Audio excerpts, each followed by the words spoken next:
तावीज़ जायज़ है, दम करना भी। लेकिन सवाल मेरा ये है आप लोगों से कि कोई हदीस ऐसी पढ़ी है आपने कि एक बंदा मिस्र से आया हो नबी पाक के पास दम कराने, या एक आदमी शाम से दम कराने आया हो नबी पाक के पास? पढ़ा है कहीं आपने?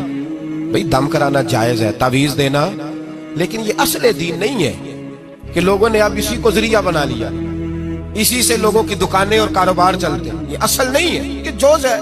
दम में बरकत है, अल्लाह के कलाम में शिफा है। मा हुआ शिफा व रहमतुल लिल मोमिनीन, इसके अंदर अल्लाह ने शिफा रखी है, लेकिन ये असल नहीं।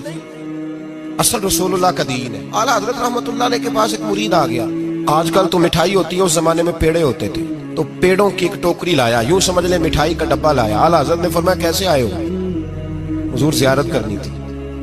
फरमाया कोई हुक्म मेरे लिए?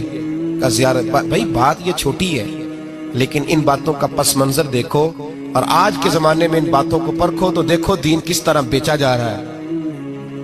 मिठाई का डब्बा लाया है, क्या हुक्म था? का ज़ियारत करनी थी। कोई बात तो बताओ, का ज़ियारत करनी थी।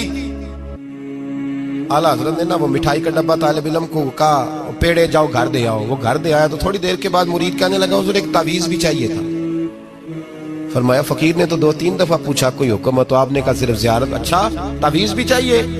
कागज कलम मंगाया, तावीज़ निकलने लगे और तालिब इल्म से कहा वो डब्बा तो ले आओ घर से मिठाई का।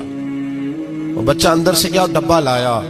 ओ भाई ये वो लोग थे जो फिर हक कहा करते थे, इसलिए कि दौलत असर अंदाज नहीं होती थी। ये मुरीद को इसलिए डांट लेते थे कि इनकी नजर मुरीद की जेब पर नहीं होती। ये इसलिए उसको सख्ती करते थे कि इन्हें ये नहीं था कि भाग गया तो रोजी रोटी कैसे चलेगी।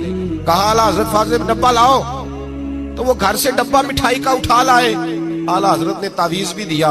वो कहता है जब डब्बा आया ना तो आला हजरत ने हुक्म दिया ना डब्बा भी मंगाओ।